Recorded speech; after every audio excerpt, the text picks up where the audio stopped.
Halo semuanya, balik lagi bersama dengan gue, Bang Jo Review. Di video kali ini gue pengen ngebahas salah satu smartphone yang menurut gue tuh menarik banget, dimana HP ini tuh menggunakan chipset Qualcomm Snapdragon 855, dan HP ini juga mengusung panel OLED, tapi harganya tuh cuma dibanderol seharga 3 jutaan aja.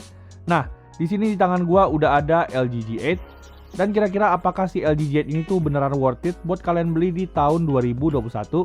So, buat kalian yang penasaran sama jawabannya, langsung aja check this out.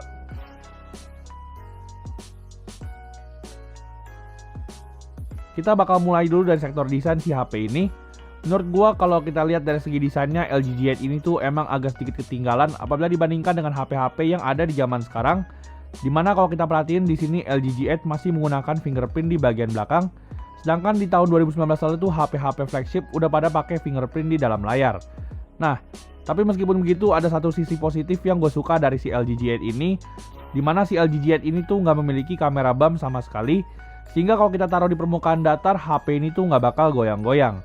Nah, meskipun kalau menurut gue pribadi desain dari LG G8 ini tuh nggak gitu bagus, tapi menurut gue untuk sektor build quality-nya si LG G8 ini tuh nggak main-main.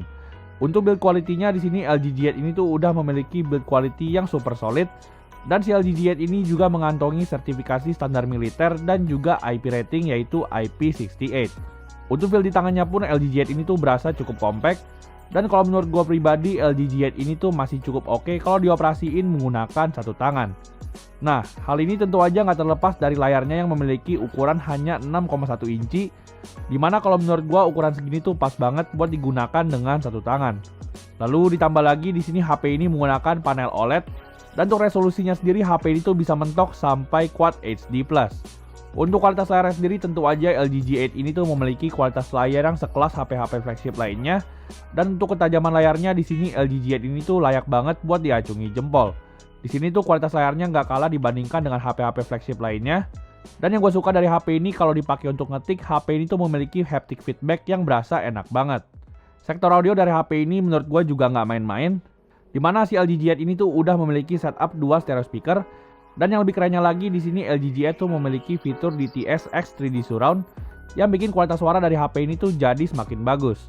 Lalu HP ini juga masih dilengkapi dengan lubang earphone jack 3,5 mm. Dan buat kalian yang sering pakai earphone kabel, HP ini juga memiliki fitur Hi-Fi Quad Deck yang tentu aja bakal meningkatkan experience kalian saat lagi menggunakan earphone kabel. Nah, buat kalian yang penasaran dengan contoh kualitas audio dari LG G8, kalian langsung aja bisa simak di video berikut ini.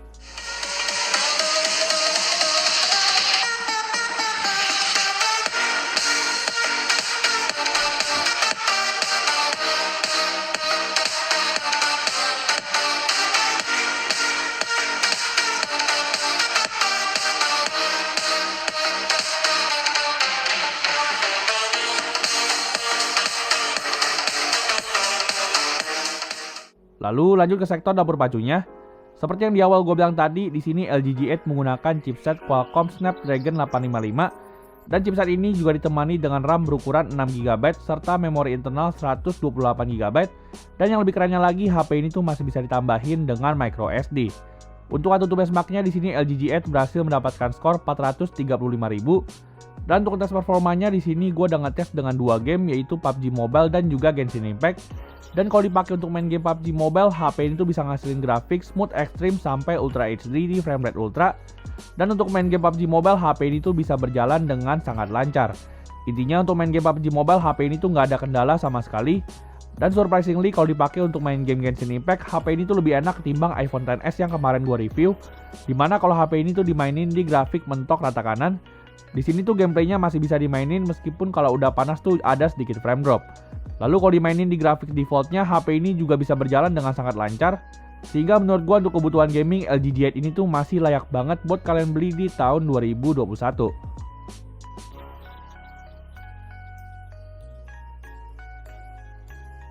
Lalu gimana kalau LG G8 ini dipakai untuk kebutuhan sehari-hari? Untuk kebutuhan sehari-hari pun si LG G8 ini tuh masih berasa nyaman banget. Dimana meskipun gue jarang banget pakai LG UI, tapi menurut gue UI-nya ini tuh cukup simple dan cukup nyaman untuk dipakai. Di sini untuk versi Android-nya sendiri LG G8 itu tuh menggunakan Android 10, dan untuk penggunaan sehari-hari seperti sosmed pun HP ini tuh bisa berjalan dengan sangat lancar. Tapi gue jujur aja kurang suka dengan baterai dari si LG G8 ini, dimana HP ini tuh cuma dibekali dengan baterai berukuran 3500 mAh, dan kalau untuk dipakai seharian menurut gue tuh HP ini nggak cukup. Ya, HP ini tuh nggak bisa bertahan 1 harian penuh, dimana HP ini cuma bisa bertahan sekitar 3/4 hari, dengan waktu SOT sekitar 4 jam aja. Tentu aja karena gue beli HP ini dalam kondisi second, jadinya charger yang gue dapetin itu adalah charger abal-abal. Tapi untuk ngecas HP ini gue coba pakai charger PD 18 watt, dan chargernya ini tuh bisa ngecas LG G8 ini dari 0 sampai 100 dalam waktu 1 jam 35 menit. Selain itu LG G8 juga udah dilengkapi dengan fitur wireless charging, tapi selama gue pakai HP ini gue itu nggak pernah pakai fitur wireless charging dari si LG G8 ini.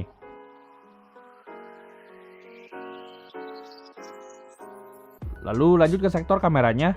Di sini LG G8 dilengkapi dengan setup 3 buah kamera belakang, di mana kamera utamanya LG G8 ini memiliki kamera utama 12 megapiksel, lalu ada juga kamera ultrawide 16 megapiksel, dan yang terakhir yaitu kamera telefoto 2 kali optical zoom sebesar 12 megapiksel. Untuk hasil fotonya di sini menurut gue LG G8 ini tuh masih bisa banget buat diandelin di fotografi di siang hari, dimana untuk hasil fotonya LG G8 ini tuh memiliki hasil foto yang tajam, dan menurut gue untuk dynamic range-nya HP ini tuh masih masuk dalam kategori yang cukup bagus.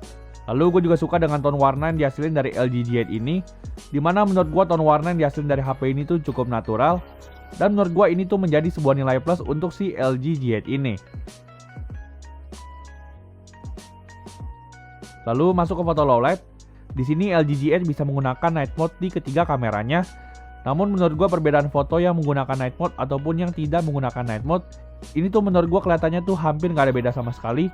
Namun gue notice perbedaannya di mana exposure yang dihasilin dari night mode itu tuh lebih balance dan juga sedikit lebih tajam. Tapi menurut gue ini tuh tentu aja masih kalah apabila dibandingkan dengan flagship lainnya.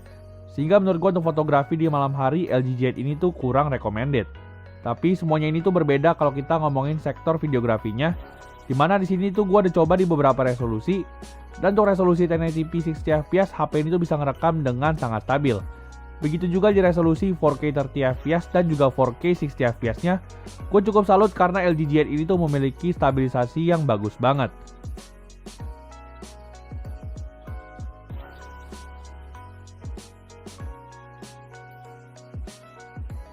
Lalu lanjut ke sektor kamera depannya. Di sini LG G8 memiliki kamera depan sebesar 8 megapiksel, dan untuk hasil fotonya di sini LG G8 tuh jujur aja memiliki hasil foto yang cukup bagus. Tapi kalau untuk urusan ketajaman kamera depan dari LG G8 ini tentu aja bukan yang terbaik. Selain itu kadang-kadang gue juga ngerasain inkonsistensi pada tone warnanya. Tapi overall kamera depan dari LG G8 ini tuh masih bisa buat diandelin. Lalu untuk sektor videografinya di sini gue udah coba di resolusi 1080p 30fps. Dan buat kalian yang penasaran dengan contoh perekaman kamera depan dari LG G8 ini, kalian langsung aja bisa simak di video berikut ini. Oke, jadi ini adalah contoh perekaman kamera depan dari LG G8, dan ini gue pakai di resolusi 1080p 30fps. Nah, kira-kira gimana nih untuk stabilisasinya dan juga untuk audionya? Langsung aja kalian bisa nilai sendiri gimana hasilnya. Thank you. Oke, jadi tadi ada hasil foto dan juga video dari LG G8. Dan menurut gue untuk hasil foto dan juga video dari HP ini tuh masih cukup oke buat dipakai di tahun 2021. Lalu lanjut ke sektor yang terakhir yaitu mengenai harganya. Di sini LG G8 gue dapetin dalam kondisi second dengan harga 3.890.000. Dan buat kalian pengen beli HP ini langsung aja bisa cek link yang ada di kolom deskripsi. Dengan harga tersebut di sini LG G8 juga udah memiliki fitur NFC. Dan menurut gue pribadi kalau kalian lagi cari HP dengan performa flagship, menurut gue LG G8 ini tuh masih layak banget buat kalian beli di tahun 2021. So kira-kira segitu dulu aja video review kita mengenai LG G8 di tahun 2021. Like kalau kalian suka dengan video ini dan jangan lupa subscribe channel ini. Kita jumpa lagi di video selanjutnya. Thank you.